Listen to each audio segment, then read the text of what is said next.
Peço a atenção dos irmãos para o texto que lerei, texto que usarei como base na nossa pregação desta noite, na segunda carta de Paulo aos Coríntios, capítulo 5, versículos de 1 a 10.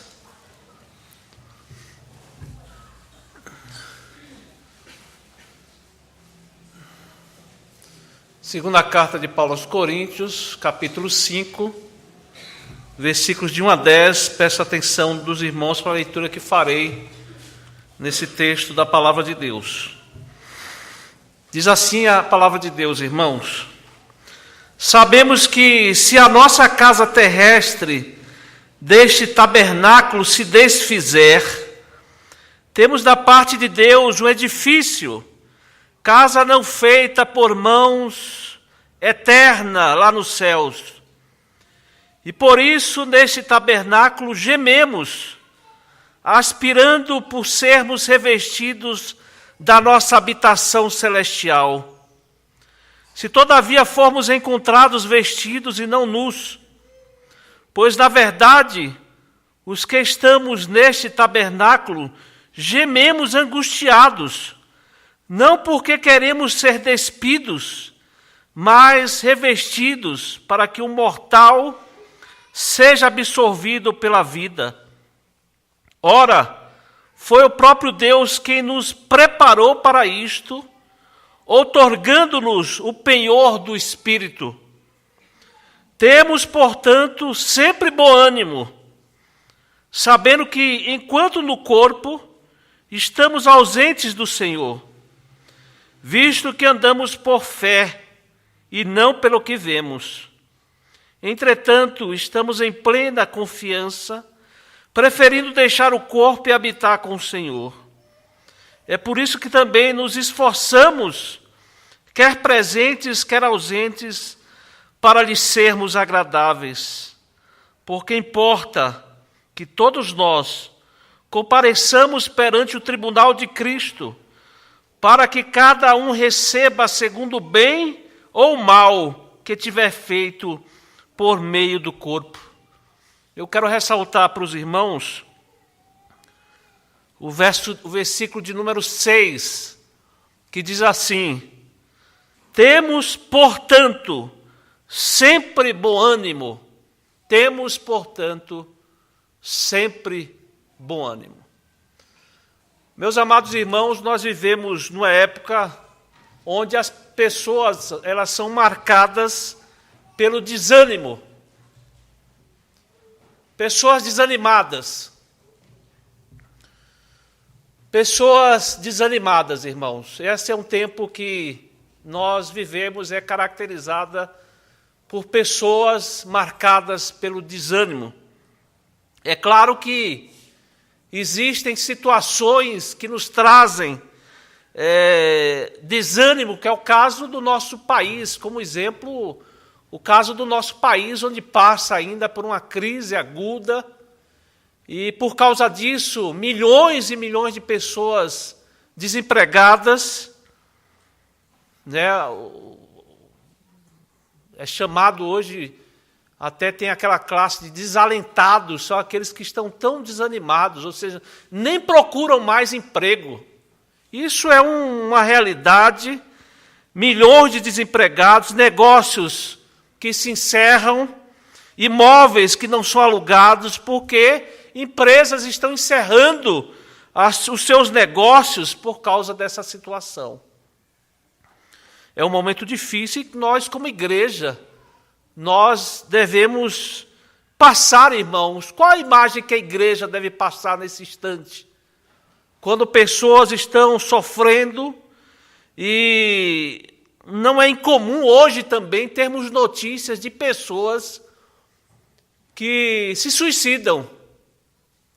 Não é incomum hoje nós aqui conhecermos famílias, pessoas que têm passado por essa situação, onde entes queridos eles tentam suicídio, pastores que se suicidam, isso por causa do estado desanimador que viviam.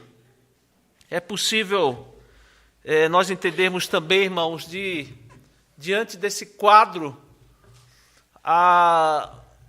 eu perguntar aqui, você conhece algum crente desanimado? É possível que os irmãos conheçam pessoas que se caracterizam por esse estado desanimador. Mas será que nós podemos ser desanimados, irmãos? Será que nós podemos ser desanimados à luz da palavra de Deus? Será que nós podemos ser desanimados à luz das Escrituras Sagradas?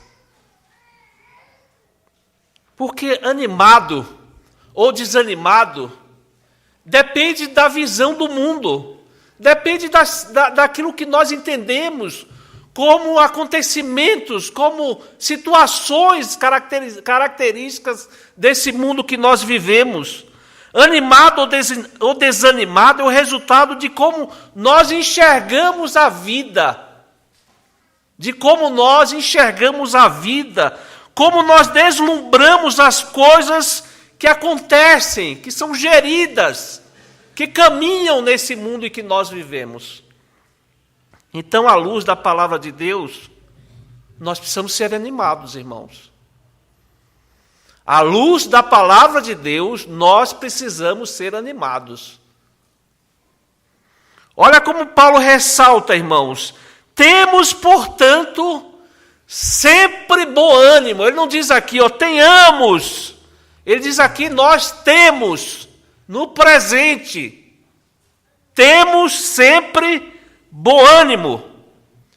Vejam que no versículo 6, irmãos, o apóstolo Paulo, ele usa aí um portanto. Temos, portanto, a palavra, ela aponta para uma série de coisas que Paulo foi falando aqui. Sempre que nós vermos aqui um portanto, e Paulo faz muito isso nas suas cartas, os irmãos vão ver que nas cartas paulinas, o apóstolo Paulo, ele começa mostrando a doutrina, ele começa falando do plano de salvação de Deus, da soberania de Deus em nos salvar, da doutrina, da soberania, da justificação. Paulo faz uma introdução sempre nas suas cartas, trazendo a doutrina. Depois que ele vai para a parte prática, ele sempre diz assim, portanto, diante dessas coisas, dessa forma, de tudo isso que vocês ouviram, de tudo isso que vocês leram, então, não andeis como nécios, como tolos, mas como sábios, remindo o tempo, porque os dias são maus. Portanto, se dedicai Sempre Paulo ele começa nas suas cartas dessa maneira, e o portanto aqui se relaciona diretamente com aquilo que foi exposto anteriormente, com aquilo que o apóstolo Paulo vinha falando. E aqui, irmãos, Paulo disse muitas coisas antes desse portanto aqui, mas eu quero começar aí do capítulo 5, já é suficiente aqui para saber porque Paulo chega a essa conclusão. Porque aqui é uma conclusão do apóstolo Paulo. Portanto, no versículo 6, temos sempre bom ânimo. É isso que ele está dizendo. Diante de tudo que eu falei anteriormente, portanto, dessa forma, sendo assim, temos sempre bom ânimo.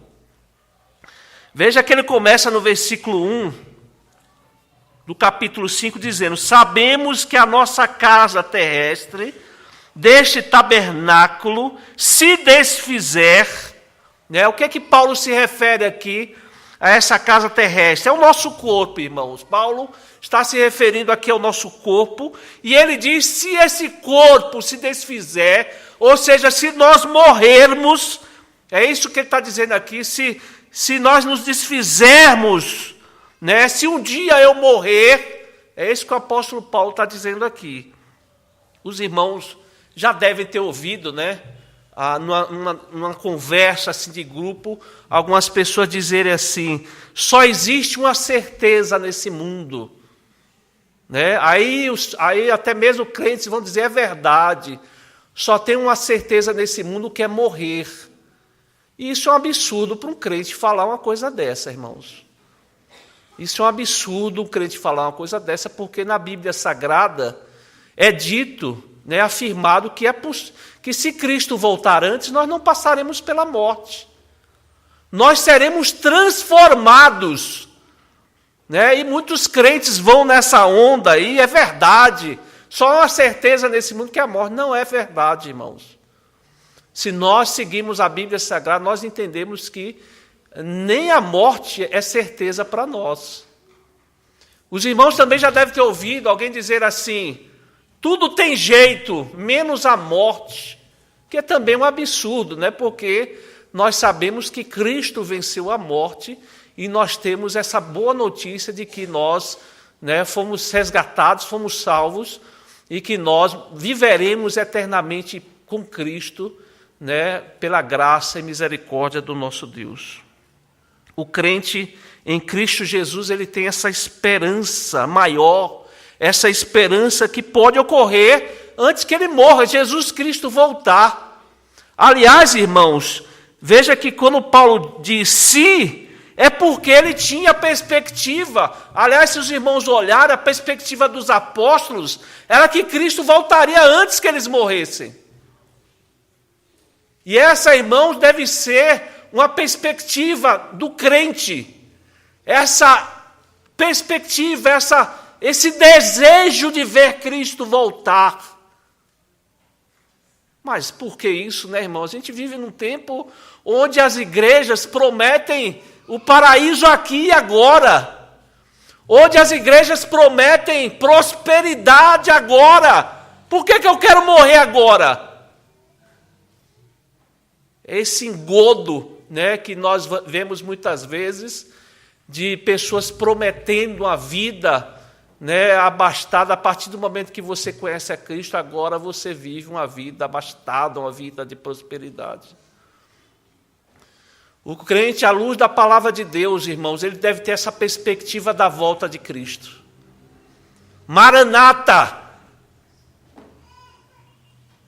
Maranata, esse é o hino, esse deve ser o grito do crente, né? Maranata, vem Jesus. Mas vejam, irmãos, que quando Paulo diz "se", é porque ele entendia que é possível que Cristo voltasse se ele estivesse. Lá em 1 Tessalonicenses, capítulo 4, Paulo afirma assim: ora, ainda vos declaramos, por palavra do Senhor, isto: nós, os vivos, os que ficarmos até a vinda do Senhor, de modo algum precederemos os que dormem. Paulo tinha essa grande esperança, irmãos. Essa esperança que todo crente deve ter da volta gloriosa de Cristo, né, majestosa de Cristo, para nos buscar, para vivermos eternamente com Ele.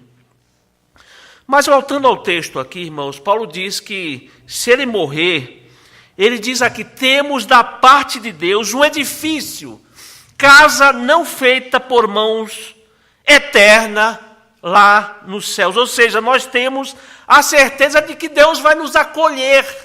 Se nós morrermos, irmãos, Deus vai nos receber nas mansões celestiais. É isso que Paulo está dizendo. E é um edifício, não é mais essa tenda frágil.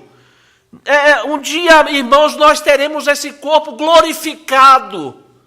Esse corpo que não passará mais pelas enfermidades que nós conhecemos.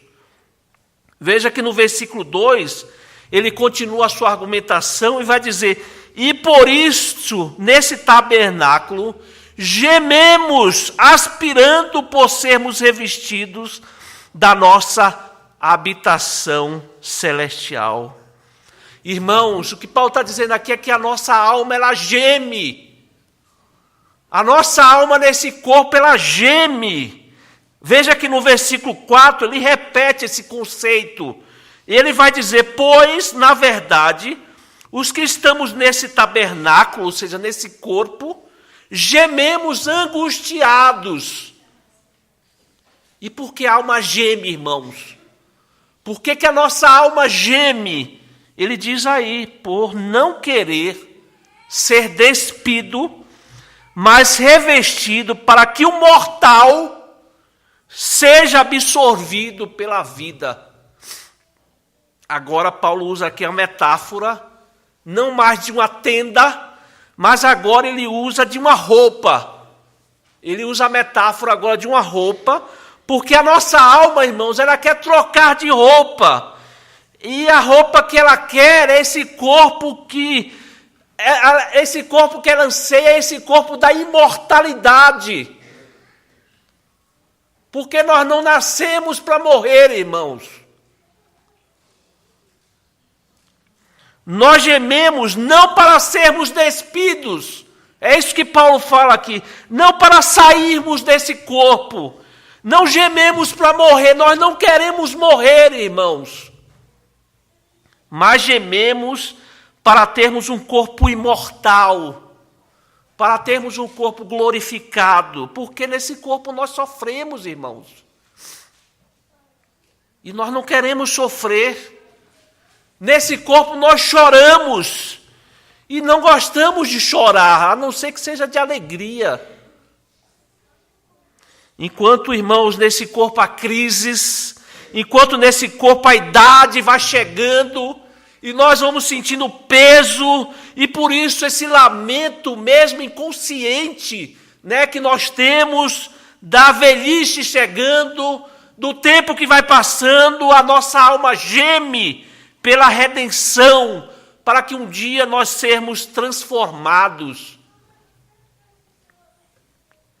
Nós gememos, irmãos, por esse revestimento incorruptível.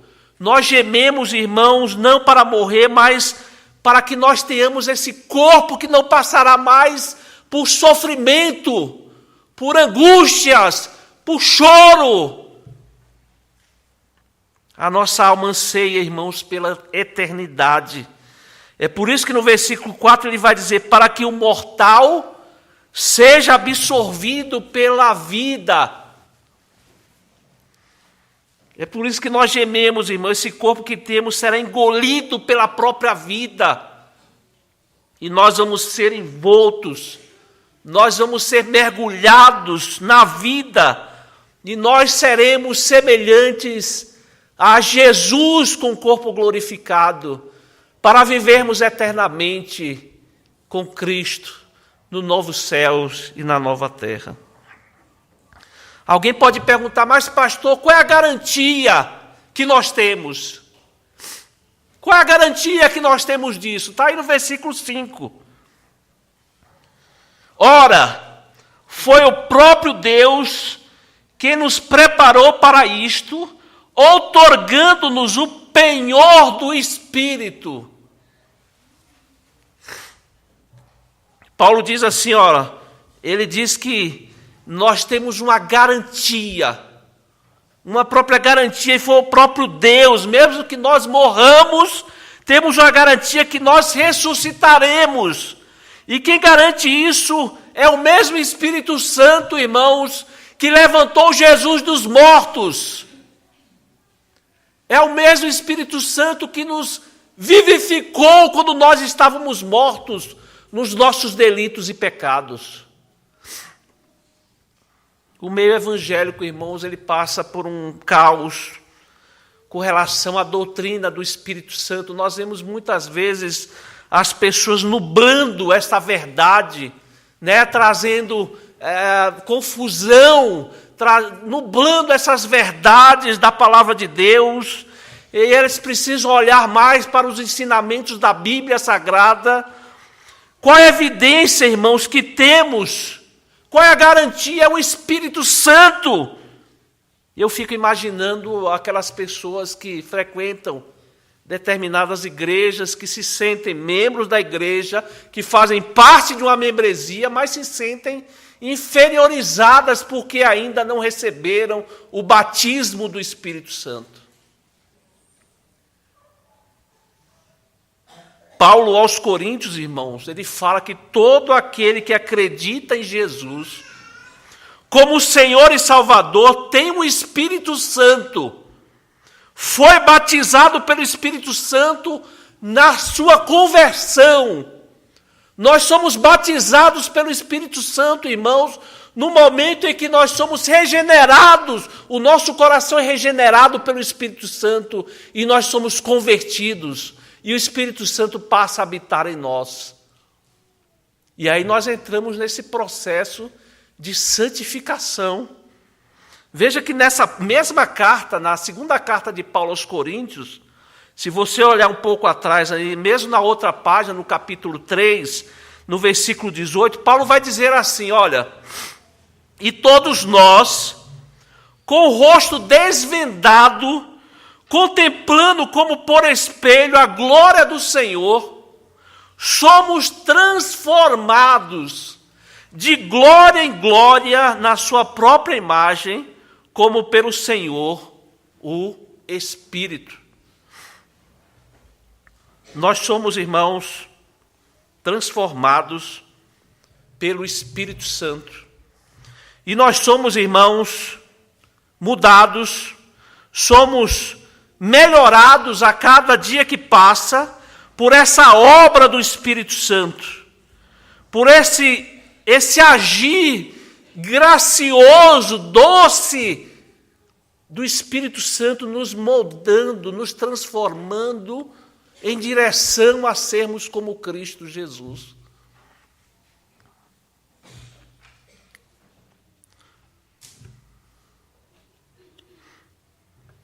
A transformação, irmãos, é evidência de que um dia teremos um corpo glorificado e viveremos com Cristo Jesus. Não é somente aqui chegar aqui dizer eu acredito. Né? Os irmãos sabem que é uma pesquisa no Brasil, se for perguntado a todos os brasileiros, mais de 90% vão dizer eu acredito em Deus. E não basta, irmãos, dizer eu acredito. Os irmãos sabem que como eu disse, muitas pessoas se dizem, a Bíblia diz que até o diabo acredita e estremece, irmãos. E estremece. A evidência, irmãos, é a transformação gradual que é operada na nossa vida através do Espírito Santo. É aquilo, irmãos, que acontece na nossa vida que nós passamos a detestar o pecado. Nós passamos a detestar o pecado, irmãos. Lá em Gálatas, os irmãos conhecem bem, capítulo 5, 22 e 23, nós vemos os frutos do Espírito Santo. Aquelas virtudes, irmãos, que nós passamos a mostrar a partir dessa obra do Espírito Santo na nossa vida. Aquele que roubava, não rouba mais.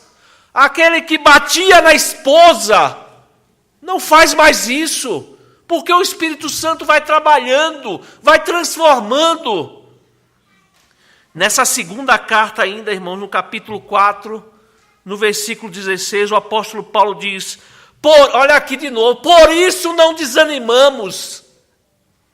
Por isso não desanimamos, pelo contrário, mesmo que o nosso homem exterior se corrompa, né, que é isso que acontece, nós estamos passando por essa corrupção, nós estamos ficando idosos, o nosso corpo vai sentindo o peso da idade, mas mesmo que isso aconteça, o nosso homem interior se renova de dia em dia. Essa ação, irmãos, do Espírito Santo faz com que nós nos renovemos de dia em dia. Não é de domingo a domingo não, irmãos.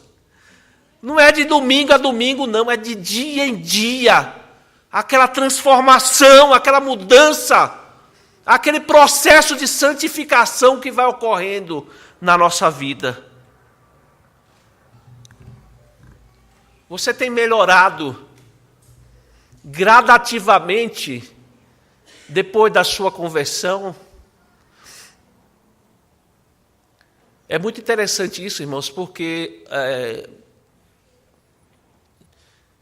essa transformação ela é gradual. É esse processo que nós conhecemos como santificação. Por exemplo, vou dar um exemplo para os irmãos. Aqui nós tivemos a participação das crianças. Algumas crianças estão sentadas ali no banco. Se nós olharmos essas crianças todos os dias, elas estão crescendo, mas nós não reparamos. Porque elas estão crescendo. Fica um mês sem ver uma criança, para você ver como ela cresce, quando há um desenvolvimento. É a nossa vida, nós olhamos no espelho todos os dias, e nós não sentimos muito isso, não é verdade? Todos os dias ali olhando no espelho, nós não sentimos essa mudança de forma radical. Mas nós estamos envelhecendo, nós estamos mudando. E o Espírito Santo, irmãos, age assim na nossa vida, de forma gradual, vai trabalhando o nosso coração, vai nos dando sabedoria, vai nos dando longanimidade, vai nos dando paciência, virtudes que são trabalhadas na nossa vida, para que caminhemos, irmãos, para sermos como Cristo Jesus. Para sermos como Cristo Jesus. Não acredite em mágicas, não acredite em tolices. Se você acha que o Espírito Santo vai te fazer você sapatear, para você rodar, isso são tolices, irmãos, que são faladas. A obra do Espírito Santo, irmãos, é nos regenerar, é nos santificar, é trabalhar esse nosso interior para nos transformando dia após dia.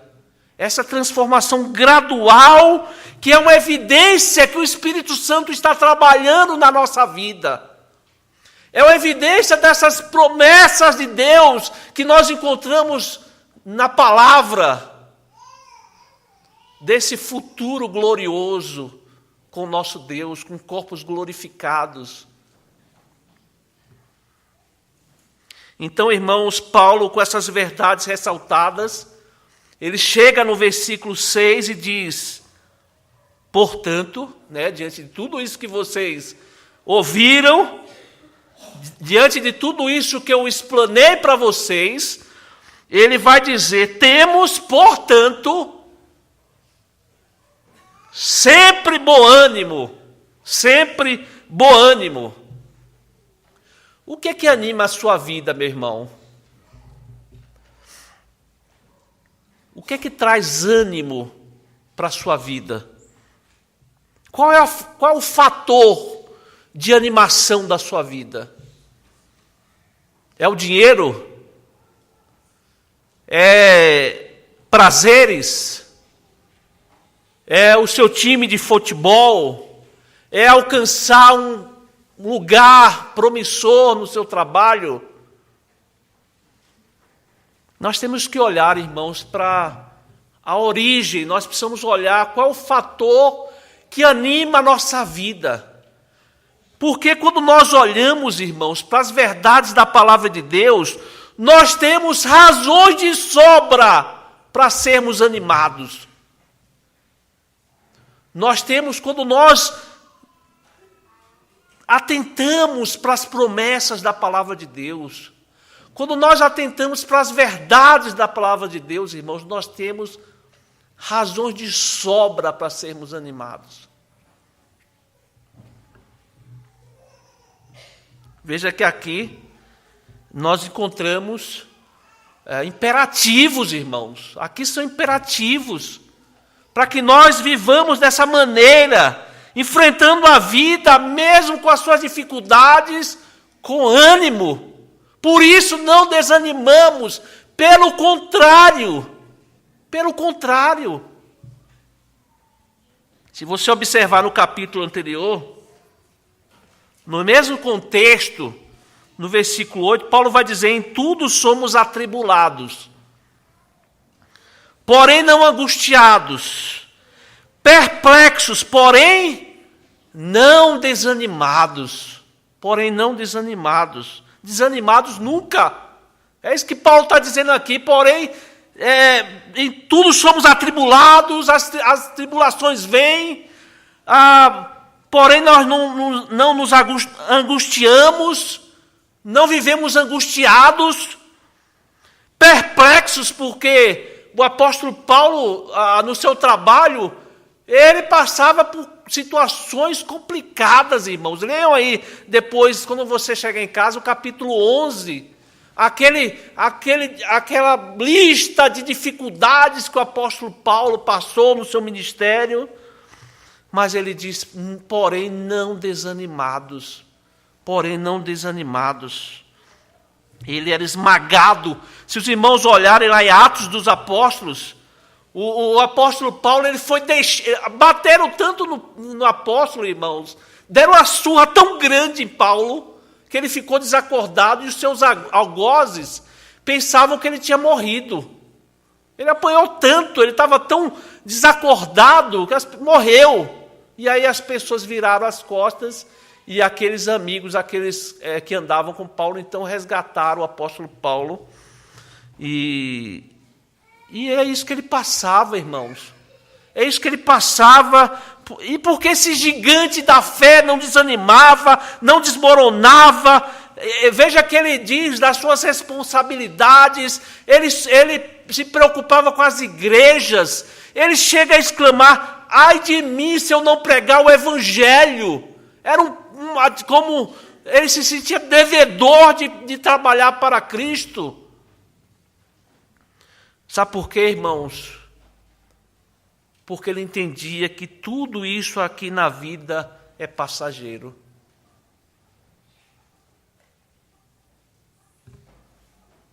Tudo isso aqui vai passar, irmãos. Tudo isso aqui vai acabar. Tudo isso que nós vivemos vai passar.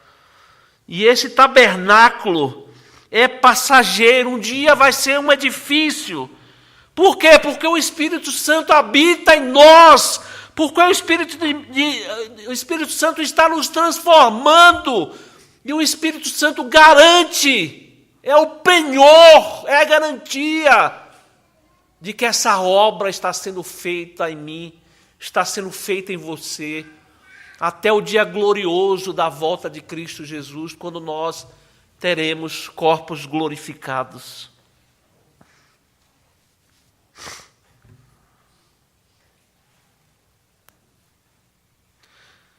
O próprio Espírito testifica com o nosso espírito que somos filhos de Deus. Ora, se somos filhos, somos também herdeiros, herdeiros de Deus e co-herdeiros com Cristo. Se com Ele sofremos, também com Ele seremos glorificados. Porque para mim tenho por certo, Paulo falando, escrevendo aos Romanos, porque para mim tenho por certo que os sofrimentos do tempo presente não podem ser comparados com a glória a ser revelada em nós. Paulo está dizendo, irmãos, que esse período glorioso de corpos glorificados, vivendo eternamente com Deus, é algo tão majestoso, irmãos, é algo tão glorioso, que tudo isso que nós passamos aqui, essas dificuldades, essas enfermidades, elas não podem nem ser comparadas com a glória que nós viveremos com Cristo Jesus. Irmãos, nós precisamos parar de ficar olhando para essas coisas do mundo e sermos enfeitiçados por essas coisas que o mundo oferece, irmãos. Nós ficamos realmente enfeitiçados porque as coisas que são oferecidas nesse mundo, onde as pessoas se agarram, onde as pessoas têm o seu coração plantado. Nós precisamos, irmãos, olhar para as verdades da palavra de Deus, porque eu volto a enfatizar, aqui nós temos razões de sobra para vivermos animados. Paulo aqui nesse capítulo, ele vai dizer que somos de um reino. Nós pertencemos a um reino, irmãos. E não é esse mundo. É verdade, nós somos cidadãos aqui nesse mundo. Nós temos obrigações, responsabilidades nesse mundo. Mas nós pertencemos a um reino, irmãos. Paulo vai dizer isso aí na sequência do capítulo 5, no versículo 18, a partir do versículo 18, ele vai dizer: ora, tudo provém de Deus, que nos reconciliou consigo mesmo por meio de Cristo, e nos deu o ministério da reconciliação, a saber que Deus estava em Cristo reconciliando consigo o mundo, não imputando aos homens as suas transgressões, e nos confiou a palavra da reconciliação, de sorte que somos embaixadores em nome de Cristo, como se Deus exortasse por nosso intermédio. Em nome de Cristo, pois, rogamos que vos reconcilieis com Deus. Paulo está dizendo aqui, irmãos, é que nós pertencemos a esse reino bendito de Deus. E que aqui na terra nós somos embaixadores em nome de Cristo, como se Cristo exortasse pelo nosso meio, ou através de nós. Vocês querem razão de ser mais animados que isso, irmãos? Vocês querem ter motivo maior de serem animados do que sermos chamados embaixadores de Deus?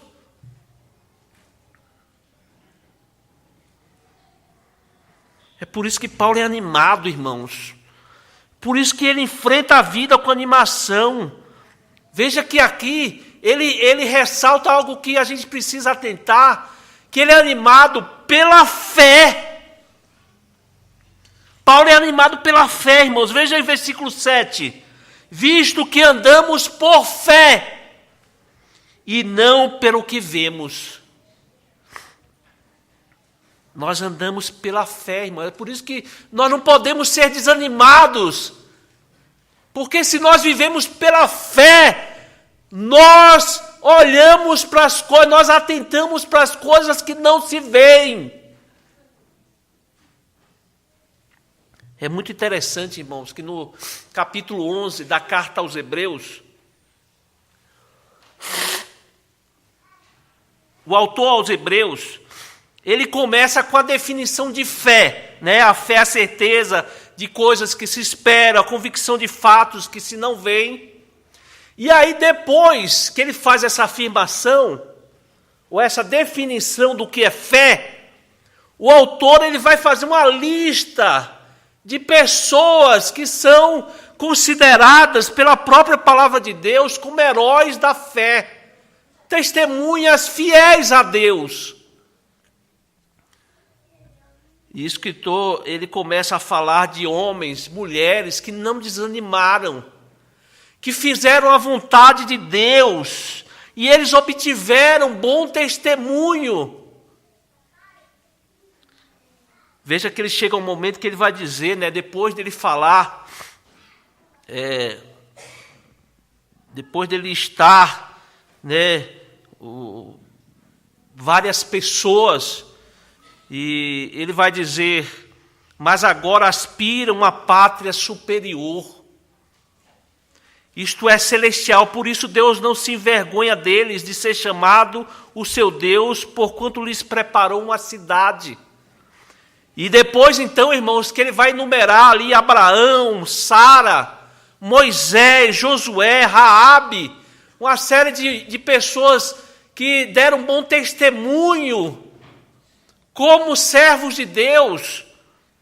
O autor ele vai dizer, e o que mais direi? Certamente me faltará tempo necessário para referir o que há a respeito de Gideão, de Baraque, de Sansão, de Jefté, de Davi, de Samuel e dos profetas, os quais, por meio da fé, subjugaram reinos, praticaram a justiça, obtiveram promessas, fecharam a boca de leões, extinguiram a violência do fogo, escaparam ao fio da espada. Olha o que o autor diz aqui, irmãos. Da fraqueza tiraram força, fizeram-se poderosos em guerra, puseram em fuga exércitos de estrangeiros. Mulheres receberam pela ressurreição os seus mortos. Alguns foram torturados, não aceitando seu resgate para obterem superior ressurreição, né? Para obterem a vida gloriosa que nós almejamos, irmãos. Outros, por sua vez, passaram pela prova de escárnios e açoites, sim, até de algemas e prisões.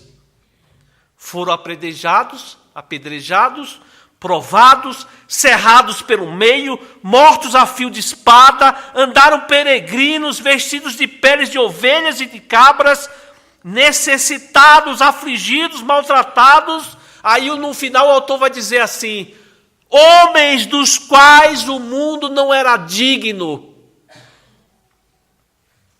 Pela fé, irmãos, pela fé, esses homens, mulheres, né, foram verdadeiros servos de Deus.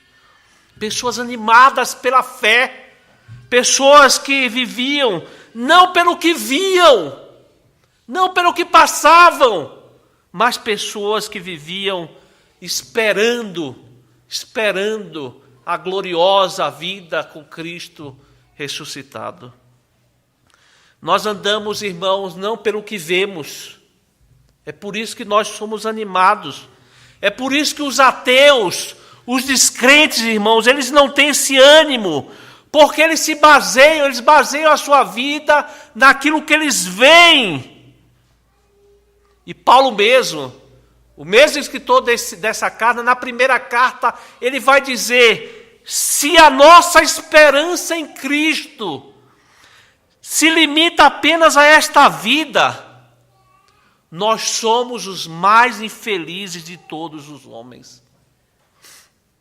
Nós somos os mais infelizes de todos os homens.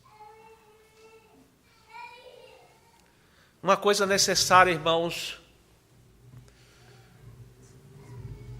para que nós vivamos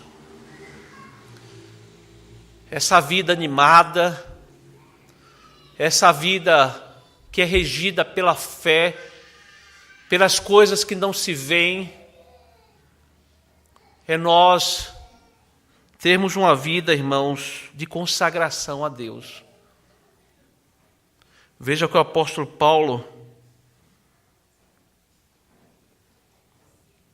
no versículo 9, ele vai mostrar isso aí. Olha o que ele diz: é por isso que também nos esforçamos, nos esforçamos. Olha a palavra do apóstolo Paulo. É por isso que nós nos esforçamos, quer presentes, quer ausentes, para lhe sermos agradáveis. O apóstolo Paulo aqui, irmãos, ele ressalta essa necessidade de nós termos uma vida consagrada a Deus, de nós vivermos esses meios de graça que Deus nos coloca, para que sejamos, irmãos, transformados, santificados, melhorados de dia em dia, pela ação graciosa, misericordiosa do Espírito Santo na nossa vida. As pessoas, irmãos, têm tratado nos dias de hoje, nesse mundo hedonista, esse mundo egoísta, as pessoas têm ido à igreja, sabe para quê? Para tratar Deus como se fosse um gênio, um Aladim, para fazer um pedido a Deus e serem abençoadas e seus desejos serem feitos. Nós vivemos hoje, irmãos, num período onde as pessoas querem ser agradadas. É essa a realidade que nós vivemos. Nós vivemos num período onde as pessoas querem ser agradadas. E Paulo está falando aqui, irmãos, numa disposição de consagração a Deus. É por isso que também nos esforçamos. É por isso que também nos esforçamos.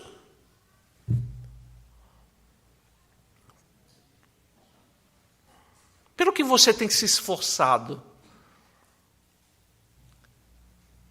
Onde você tem colocado, meu irmão, minha irmã, os seus esforços, as suas forças, né, com todo empenho? Onde é que você tem se esforçado?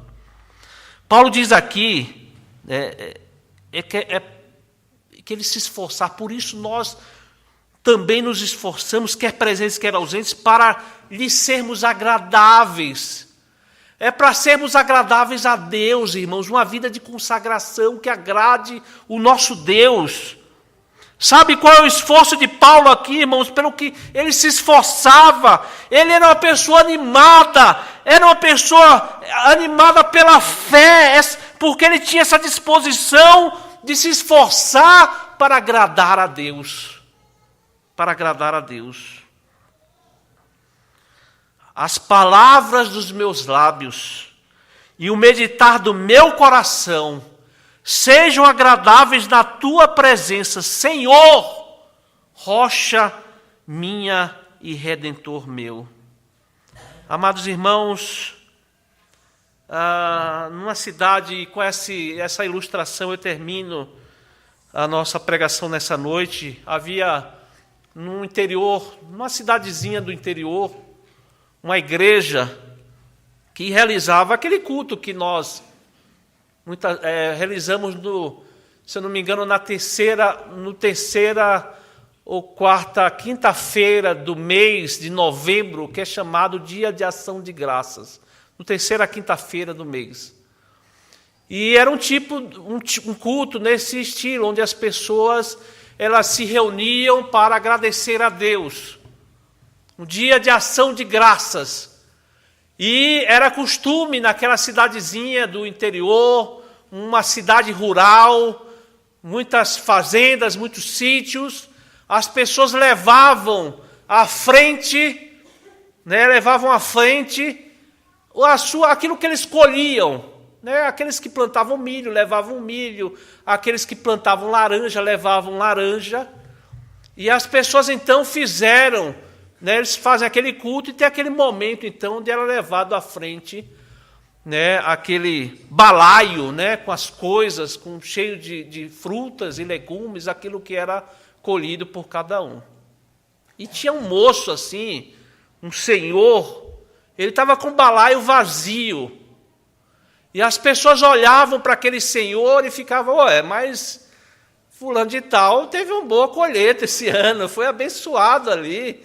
Está ali com o balaio vazio, As pessoas geralmente notam essas coisas. E ali todo mundo se preparava, Todo mundo com o seu balaio, e aquele senhor ali com o balaio vazio. E aí todo mundo vai à frente, leva o balaio, e de repente esse senhor, ele leva o balaio, ele entra no balaio. E ele diz assim, eu me consagro a Deus. Eu ofereço a minha vida a Deus como consagração, com o desejo de servir mais a Deus, de ser mais agradável a Deus. Irmãos, nós não temos razões nenhuma para vivermos desanimados. Irmãos, nós temos razões de sobra na Bíblia para vivermos animados. E que Deus nos abençoe, irmãos, para que nós coloquemos a nosso coração, a nossa mente, nas coisas que não se veem, nas coisas que o Espírito Santo nos garante como penhor da nossa vida. Que nós, irmãos, pela fé, vivamos uma vida de consagração a Deus. Para que diante das verdades de Deus, para que lembrando a todo dia daquilo que Deus fez, daquilo que Deus faz e daquilo que Deus fará na nossa vida, nós vivamos uma vida mais animada, uma vida mais consagrada, sempre e sempre desejando agradar a Deus. Que Deus nos abençoe para isso, irmãos. Amém.